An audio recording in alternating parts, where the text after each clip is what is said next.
Yo, everybody, hey, we back now. Another reaction ago.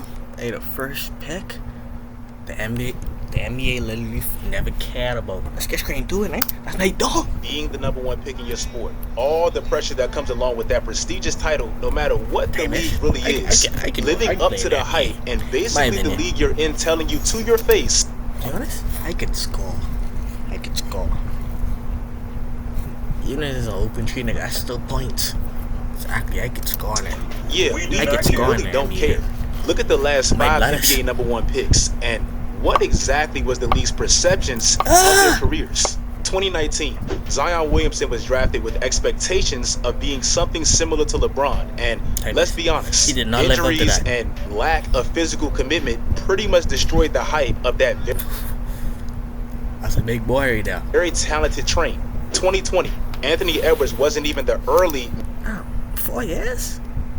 I was in the NBA 4 years. Media darling as LaMelo Ball basically got the majority of the traction. Nevertheless, with Anthony Edwards making 3 straight playoff appearances now, and even making the conference finals last year, stunning Denver when nobody saw it coming, the majority of people will consider him but they asked you conference finals last year, stunning Denver when nobody saw it coming. The majority of people will consider him the new potential face of the NBA. 2021, Cade Cunningham is the number one pick that really gets deserving sympathy. Even though to me, he's clearly proven his talent in this league. Deserving sympathy. Even though to me, he's clearly proven his talent. No, why that nigga was teammate in the full Nelson? What the hell? That really gets deserving sympathy. Even though to me, he's clearly proven his talent in this league. The dumpster fire situation he's been in has clearly held him back. Cade has been in the NBA now for 4 years, and he's had 3 head coaches. 2022 was Paolo Banchero, and 2023 is the generational talent that NBA teams were damn near planning their tank a year in advance for. Now, you notice how I breezed past Paolo Banchero without any real description? That's exactly how the NBA treats a number one pick that's literally exceeded any expectations that one could possibly have. I don't think it's called 50. I think it's going still. When Paolo was a rookie 2 years ago, he was the only number one pick in 11 years to have 0 national televised games. It's like the NBA didn't even care to market him, show him anything. The funny part to me is, as a rookie, he was dominant enough to almost make an all-star team and damn near won the Rookie of the Year unanimously. Paolo didn't even get a national televised game until February 13th of this year, 484 days after he was drafted number 1 overall. The other night, Paolo put together a 50-piece, and yes, granted it was against the Pacers, who's notoriously bad defensively, but when I dive a little bit deeper, I think it's proven that this specific number one pick that actually dive a little bit deeper, I think it's proven that this specific number one pick that actually lived up to being the number one pick might arguably be the most disrespected number one pick that I think I've ever seen. And that nigga like 6'10" or something. That nigga big as hell. It was a hard game, and I don't know why I'm crying right now. It was a hard game, and I'm proud of my team for sure. I remember when Paolo did this last year, and the overall sentiment on social media was, why is this man crying over a win over the Pistons? But for me, in the new age basketball culture with a bunch of new spoiled kids that don't really seem like they care about the journey of being great basketball players anymore, I have to appreciate this man's passion. That's fine. Last year, the Orlando Magic made the playoffs, and it was basically 2 teams that the world really didn't care to see. It's crazy because this actually ended up being one of the best series of the entire playoffs, but it did get all the memes of, this is definitely NBA TV material, and I'll just catch the highlights. In Paolo's first playoff appearance, he averaged a very solid 27 points, and when the games were tied 2 games apiece and they needed him most, he averaged 34.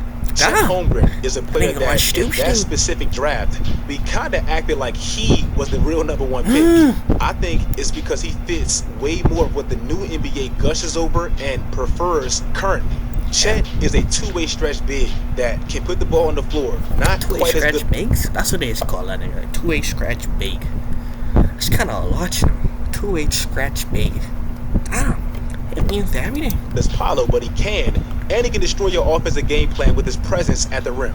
That's become like the NBA's preferred prototype for a big.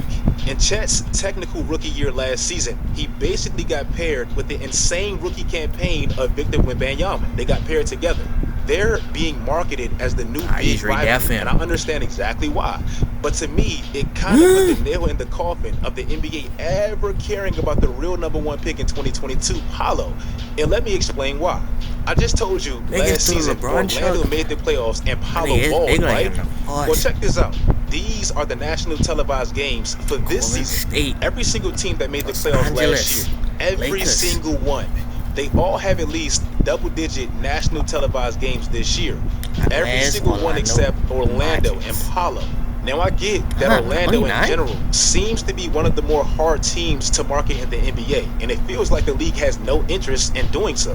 Paolo's first national televised game was this February, and that was the first time Orlando made TNT or ESPN since 2013. But bro, we're talking about a dude that showed the league for back-to-back seasons how good he is, and the league is consistently telling him, we really don't care. Now, I get the deficiencies in his game, and I do believe that's part of the reason he's not talked about as much. It feels like as a superstar big now, you either have to be the focal point of your entire offense where everything runs through you, which to some extent does describe Paolo, or you have to be damn near equally productive on both sides where preferably you can also stretch the floor. Paolo has gotten comparisons to Julius Randle, a player that's never to me really had a true home, kind of because of his style of play.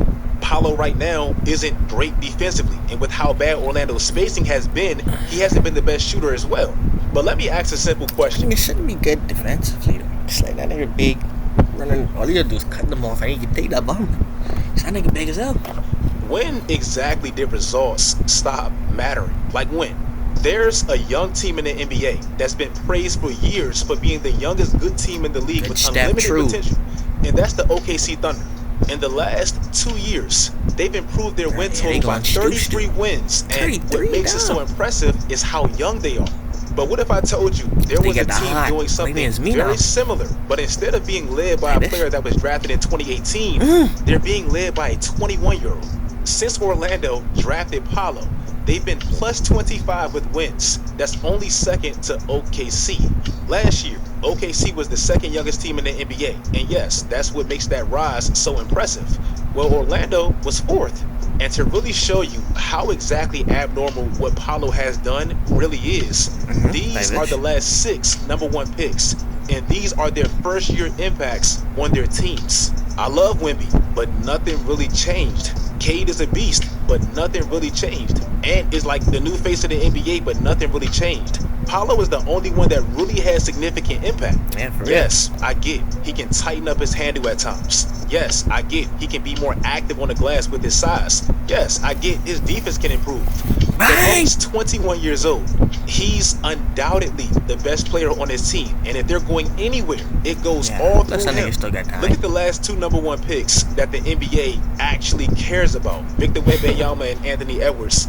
And look at how they feel about him. Today, Victor Wembanyama was praising you. He even said that he thinks you're underrated. Do you really? Yeah. I know.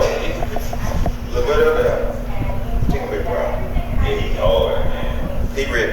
He do what he want to do, though. He ready. Oh, way to play. I'm ready to play him. I just want to see him. He ready. No, you ready. How tall is he, though? 16. He ready. That nigga 6'10"? What the hell? What a sick. I get he's not flamboyant and flashy like Ant. I know he's not a freakishly There's no way. I couldn't get no more inches, no? I couldn't get no taller? That nigga 6'10"? This can't be. I couldn't at least get a couple more inches though? Couple more? That nigga 6'10". Come on. Crazy physical talent like Wemby. But bro, we have a 6'10" shot creator with a handle who's physical and to me is like a hybrid of Melo and LeBron. Maybe the NBA should care about him a little bit more. If you guys like this video, Somebody in my comments yesterday said, bro, where's the Paolo talk? And somebody said that on Twitter. So here we are, one of my favorite players. Follow my social media sites, turn on post notifications, do that great stuff, guys. And until next time, as always, stay tuned. Yo, that's it for the video, nigga. Y'all niggas enjoy it. Peace out. See y'all niggas in the next one. No kizzy.